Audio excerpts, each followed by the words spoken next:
Video ini buat lo semua yang lagi kesulitan belajar bahasa.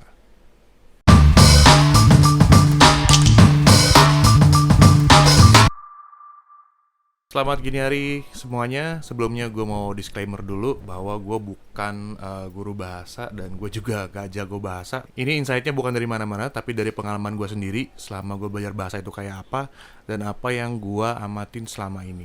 Oke, langsung aja yang pertama. Kita nggak ngerasa belajar bahasa itu penting. Banyak dari kita yang mikir, buat apa sih belajar bahasa asing itu? Toh nanti juga nggak bakal kepake gitu. Nah, ada sebagian besar dari kita ada yang berpikir seperti itu. Meskipun sekarang udah banyak banget bahasa asing yang dipakai sehari-hari di dunia. Let's say English misalnya. Sekarang English tuh udah standar banget, men. Kalau lu nggak bisa bahasa Inggris agak-agak ketinggalan banget tuh kayaknya. Dan sayangnya culture kita sendiri itu yang membuat persepsi bahwa bahasa itu nggak penting gitu. Di kurikulum pendidikan kita sendiri, sepertinya bahasa itu juga tidak ditekankan bahwa itu penting untuk dipelajari gitu. Pengalaman gue dulu waktu SMA, ini ada satu guru waktu itu bilang di depan semua, di depan kelas, ketika kita mau naik ke kelas 3 SMA, itu kan ada pemilihan jurusan ya. Ada IPA, ada IPS, ada bahasa. Nah, si bapak ini bilang, kalian kalau nanti masuk pilih jurusan, kalian jangan pilih bahasa. Kalian tahu nggak, IPA ini yang paling nomor 1, terus di bawahnya itu IPS. Nah, bahasa ini cuman lepehannya gitu aja. Nah, beliau bilang kayak gitu, brengsek memang, tetapi ya itulah yang terjadi di dunia pendidikan kita. Makanya orang-orang lebih berpikir bahwa ilmu-ilmu eksak kayak matematika, fisika, dan lain-lain itu lebih penting untuk dipelajarin dibanding bahasa sendiri. Kemudian juga teman-teman sekitar kita yang suka kadang-kadang ngeceng-cengin gitu ya. Kita belajar bahasa Inggris, dibilang, so English lu, anak jaksel lu ya. Atau kita belajar bahasa Jepang, wibu. Terus kalau kita belajar bahasa Rusia, apa, komunis gitu. Nah, orang-orang yang seperti ini ya menurut gue nggak perlu dengerin, karena jujur aja, mohon maaf, sorry to say, otaknya nggak nyampe gitu.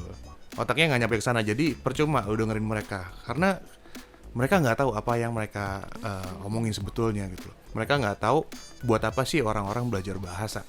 Untuk lu yang lagi belajar, seharusnya lu sudah tahu bahwa bahasa itu penting karena lu tahu tujuannya untuk apa. Apakah itu buat cari kerja, atau buat ngobrol sama seseorang, atau buat pergaulan aja.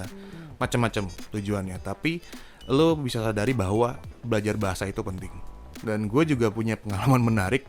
Gue pernah ketemu beberapa orang bos-bos, atasan-atasan, yang mereka tajir banget, bisnisnya udah jalan malang melintang lah pokoknya. Tapi ketika mereka ketemu dengan orang yang klien-klien dari luar atau klien-klien yang pakai bahasa asing, itu mereka kelihatan tolol, men.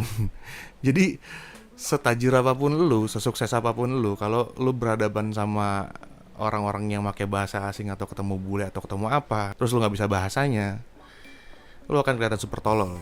Jadi solusinya untuk yang pertama, karena culture kita yang tidak menganggap bahasa asing itu penting, jadi harus dimulai dari elunya sendiri, bahwa lu belajar bahasa asing itu ada tujuannya dan itu penting buat lu. Yang kedua yang bikin susah, tidak adanya connected experience atau motivated experience. Kalau gue bilang, apa sih motivated experience itu?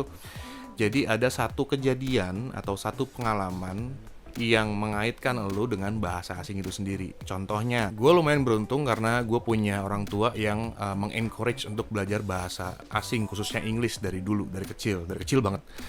Jadi ceritanya waktu dulu itu gue sering bolak-balik ke kampung gue, itu naik kapal atau naik bus. Setiap kita pulang kampung itu naik bus, kalau ketemu bule harus diajak ngomong.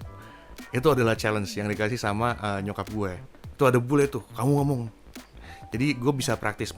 Gak apa-apa, salah dikit gak apa-apa. Yang penting lo bisa ngomong dulu, dan mereka nanti akan benerin sendiri. Dan mereka juga tidak akan ngetawain lo. Mereka juga gak akan ngejelek-jelekin lo karena lo bahasanya salah atau gimana. Nah, karena sudah ngobrol sama orang-orang ini yang kita temui di jalan, ya agak-agak scary sih, karena lu ngomong sama stranger ya, yang lu nggak tahu dan asalnya dari mana entah berantah, terus lu ajak ngomong dan lu ajak ke rumah, kita ajak ke rumah waktu itu. Jadi ada bule-bule yang ketemu di jalan ini, kita ajak untuk tinggal di rumah kita. Dan selama mereka tinggal di rumah gue harus berkomunikasi dengan mereka, mau nggak mau. Karena ya mereka juga nggak bisa bahasa Indonesia gitu. Otomatis gue bisa harus ngomong pakai English minimal. Karena ada pengalaman yang seperti itu, bahasanya itu nyangkut di otak gue gitu. Itulah motivated experience gitu, atau connected experience. Jadi dengan adanya pengalaman, bahasa itu nyangkut di otak kita. Atau ada juga teman-teman gue yang keluar negeri, tinggal di sana, ke Jepang misalnya. Mereka yang tadinya bener-bener nggak tahu apa-apa tuh soal bahasa Jepang gitu loh. Boro-boro ngomong Jepang, taunya cuman hai, ohayo, konnichiwa, bla bla bla gitu aja gitu. Tapi ketika mereka tinggal di sana, mereka tinggal di sana sekitar 1 atau 2 tahun, setahun aja mereka itu udah fasih ngomong Jepang. Ada connected experience-nya di situ yang membuat mereka bisa dengan mudah belajar bahasa asing itu sendiri.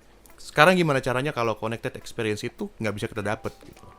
Nggak mungkin kan tiba-tiba kita mau belajar bahasa terus kita harus ke negaranya, mau belajar bahasa Inggris harus ke Inggris dulu atau Amerika, atau kita mau belajar bahasa Jepang dulu harus ke Jepang, itu kan nggak mungkin. Apalagi sekarang COVID, traveling juga agak susah. Sebetulnya gampang aja, nonton film dan dengerin lagu itu udah connected experience buat kita sebetulnya. Jadi apa yang kita lihat, apa yang kita dengar melalui film dan sebagainya, itu bisa jadi sebuah connected experience yang membantu kita untuk belajar bahasa asing. Nah, mungkin satu tips untuk yang lagi belajar, kalau biasanya kita nonton film, biasanya kita ambil yang subtitlenya bahasa Indonesia ya kan, karena supaya kita ngerti apa yang mereka ngomongin. Nah, sekarang kan udah gampang ya, udah ada Netflix dan lain-lain gitu, ada Disney Plus dan sebagainya, dan mereka menyediakan subtitle dan dalam berbagai bahasa. Sekarang coba daripada lu nonton film kemudian subtitlenya Indonesia, sekarang lu ganti subtitlenya dengan bahasa native-nya. Misalnya lu nonton film Amerika kemudian subtitlenya English. Jadi lu bisa menyesuaikan apa yang ada di dalam film itu dengan si subtitlenya ini. Itu bakalan connect, gue jamin. Nah, ketika udah terbiasa nonton film dengan subtitle bahasa asingnya sendiri, ketika lu nonton udah sekali, 2 kali, kemudian lu tonton 3 kalinya, keempat kalinya lu buang subtitlenya dan lu coba memahami apa yang sudah terjadi. Kayak kemungkinan sih lu paham karena sudah nonton filmnya berkali-kali ya. Nah, setelah lu nonton film yang kesekian kalinya dengan tanpa subtitle, apakah lu coba nilai apakah lu bisa mengerti apa yang diobrolin sama orang-orang yang ada di film itu. Begitu juga dengan lagu lebih gampang lagi karena terus diulang-ulang dan biasanya nyangkut di kepala. Dan sekarang di Spotify dan lain-lainnya sudah ada feature lirik kan. Kalaupun nggak ada feature lirik, lu bisa ambil lirik di internet kemudian lu baca sambil dengerin lagunya, dan itu pasti nyangkut. Itu gimana caranya dapetin connected experience atau motivated experience tanpa harus pergi ke negaranya atau tanpa harus ngomong dengan native speaker. Yang ketiga, ini yang paling susah. Yang ketiga ini kenapa lu susah belajar bahasa asing adalah karena lu bener-bener gak suka belajar bahasa asing itu sendiri. Ketika kita belajar sesuatu yang kita gak mau, let's say contoh waktu dulu ketika sekolah dulu, kita banyak yang bego di matematika, yang gak bagus lah nilainya di matematika. Sebetulnya bukan karena kita gak pinter gitu, karena kita nggak suka aja sama matematika gitu. Kadang kita nggak suka aja sama fisika dan lain-lainnya gitu. Coba kalau seumpamanya kita benar-benar dibikin suka sama subjek tersebut, matematika atau apalah itu, mungkin lu akan getol untuk belajar matematika dan fisika dan lain-lainnya gitu.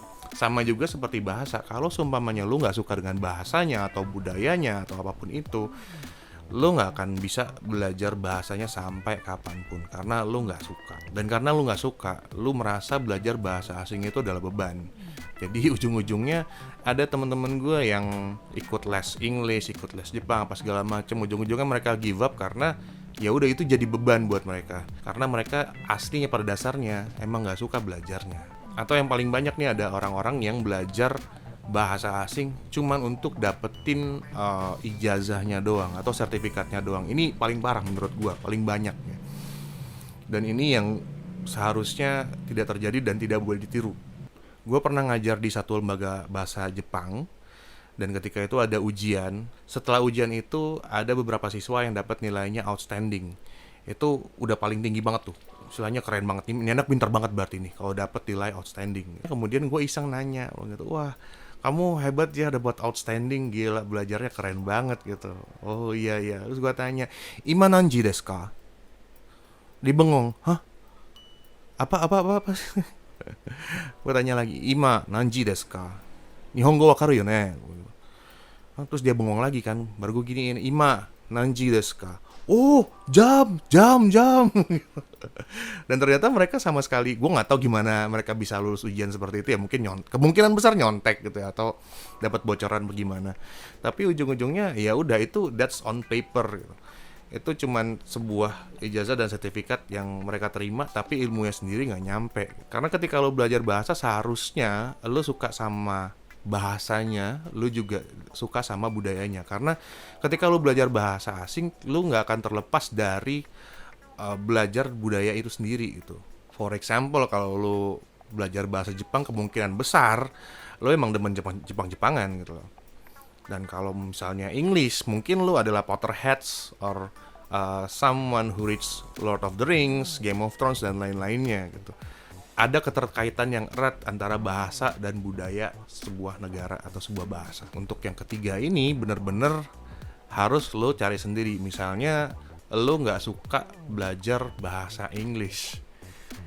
Misalnya lo nggak suka belajar bahasa Inggris, berarti English is not for you.